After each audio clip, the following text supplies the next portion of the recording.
Hashwa bapin ay garai rangba ga jopi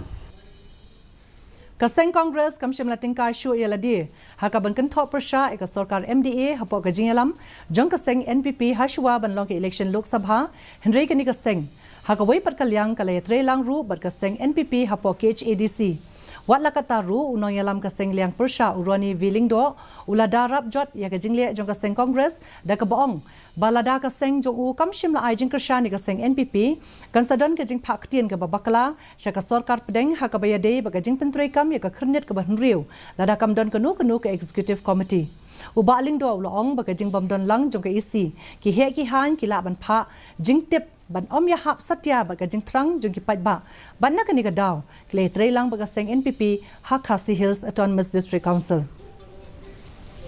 We joined with the NPP in the district council. First thing is there was a huge friction between the UDP and the NPP. Okay, and another point is the BJP is not there. Okay, so to prevent the district council being administered by the governor, we need to step in because for example, now I think if not this time, maybe the next session, the amendment to the schedule will be taken up. Suppose there is no EC led by duly elected MDCs and it is run by officers. What kind of impulse will they give to the authority that will bring about the amendment?